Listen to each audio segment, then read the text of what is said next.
don't know about you, but my social media algorithm likes to show me different accounts with the styles of parentings, and they all seem to be the one. Yes, my phone is listening. I actually like to know different parenting styles, and I actually researched what they are. It is fascinating. What is encouraging is that we are willing now to look at parenting differently to the way our parents did, for good or for bad. And we're willing to talk about it. And we have options. This is always great. Have you heard of responsive parenting?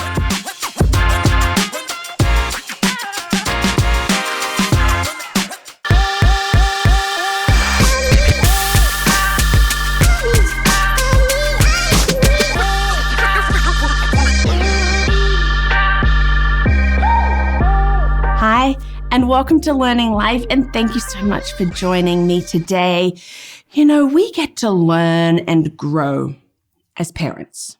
We get to, find out what is there. And as I said, I love to research and I love to bring this information because I want to grow as a parent. And if you found me because you're also wanting to grow as a parent, hi and welcome. And, thank you everybody who is watching. Thank you for your likes, your subscribes, and being part of this learning life. Now, research will tell us that there are 4 main parenting styles, but the number of approaches within that has really changed in recent years. Our 4 main are authoritative, authoritarian, permissive, and uninvolved. And within that, we can't forget them, are these approaches of gentle parenting, helicopter parenting, lawnmower, all these different kinds. If you want to know more about the different styles and approaches, I've got a playlist down below for you. What is responsive parenting? Now, responsive parenting, it's a child-centered approach. We are looking at our children and we're focusing on understanding and responding to their needs and their emotions. It's about building that secure bond. And, we want this in empathy, in warmth, being sensitive to them. So yes, we are aiming to be highly responsive to their needs and emotions. This is a key thing here. And we nurture. We're creating this secure, loving environment. But you also get to set clear and consistent boundaries and expectations. It's not all child-led. Okay, it is child-centered. We are looking at them, how we can be parenting to them, and we get to guide them. We get to teach them appropriate behavior. We get to enforce consequences for misbehavior. Yes, it is different from gentle parenting. I hear people say responsive and gentle, they're the same thing. I don't see that. Ultimately, responsive parenting is that broader framework. We've got that understanding, responding to their needs, and sort of within that, gentle parenting is a more specific approach. Okay, it's emphasizing non-punitive discipline. We don't want to punish. We don't want to do this. Let them, in this gentle, peaceful, respectful environment, our children are making those decisions. We are waiting on those decisions. So we sort of have responsive. Now, yes, gentle, do you respond? But it's more specific. How to practice responsive parenting effectively. So let's pay close attention. Let's really listen to our child's verbal and nonverbal cues. Body language, facial expressions, tone of voice. My girls hear me often say tone, or I have been known to say, don't look at me with that tone of face. We get these facial expressions. Can we see the world from their point of view? It can be hard. It's been a long time since I was their age, and the world has changed. Can we empathize with their feelings? Their emotions are valid, even if we don't always agree with them. Just like my emotions are valid.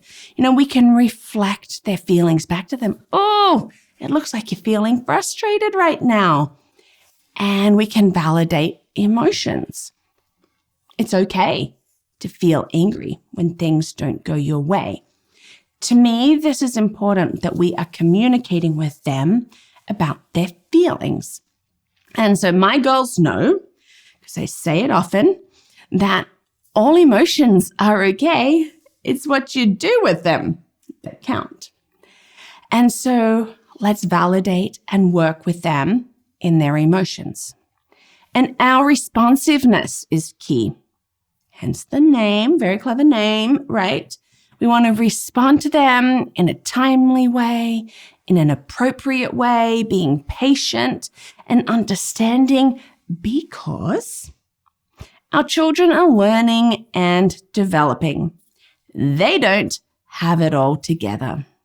Yes, that's right. Our children are not born with an innate ability to control their emotions, to just have it all together. Gosh, I am this close to 50 and I don't have it all together, but I'm trying. So we have to be patient and understand our children are learning. So this safe, loving environment, this is where they get to explore and experiment and express themselves. Sometimes I wish my girls didn't express themselves so loudly and often. But, in that, we need to establish those clear, boundaries, those rules, explaining the reasons behind them, again, in a calm, age-appropriate way. Knowing why is important. Having boundaries, very important. I have been a firm believer of boundaries with kids from my very start of teaching. I have seen how important it is. If you're not really sure about boundaries and how you could be implementing them with your kids, I encourage you to watch this video, because boundaries, our kids really, really do need them. And with that, we also want positive reinforcement. We can't always just be cracking down on the stuff that we don't like. We do need to praise our kids. We need to acknowledge positive behavior. A thing that I used to do in my classrooms, and which my kids loved, and I do it with my girls, is, caught doing good. This is a moment you see something that they have done that is good, and you acknowledge it. Hey, I just caught you doing good. Thank you. You emptied the dishwasher and I did not ask. Now, in the classroom, it was always funny because the first few days is everybody's being good, just in the hope that they get noticed. That whole, let me help you with this. It's a lot of fun, but do it. Catch your children doing good. Celebrate their accomplishments. We've worked through some problems. Yay, let's celebrate. And remember that our children, they learn by watching. So we want to model the behaviors that we want. Though I model cleaning and I don't fully see that, and I model reading but yes, children do learn from watching. And one of those things that we can teach them is being responsive also to our own needs. Could responsive parenting be a good approach for you? Parenting is challenging. I said it, there are days, but be kind to yourself. We're not striving for perfection. We are aiming for growth. Now, responsive parenting could be a good approach for you if you value strong emotional connections, you believe in understanding your child's perspective, that is key. You want to foster independence. You want to involve your children in the decision-making processes whenever possible, with what works well for you. They don't have to be involved in all the decisions. Sometimes they just need to do. and also that you value open communication with your children. It might not be the best fit for you if you do really want more structure and a more directive approach. And the parent, these are the things. If you struggle with setting boundaries or enforcing rules, this could be hard. Or if you find it difficult to control your own emotions in challenging situations. And I will say there are times all of us parents will lose it in a challenging situation. It happens. The lid pops off, everything comes out. But if you can't do it time and time and time and time again to control yourself, it might not be right for you. It is worth taking the time to see if this approach is something you want to consider. Research, really look into it, those ins and outs, talk to people that are doing it and what works for them and doesn't. But remember, be kind to yourself, don't strive for perfection, and do what works for you. Well, thank you so much for watching today and being part of this learning life. If you want help get videos out there, you can. You can do that by becoming a champion, or you can check out my website that has helpful information, has some fun activities you can do as a family, and want to learn how to homeschool? I've got a course there for you too. So check that out, LearningThis.Life.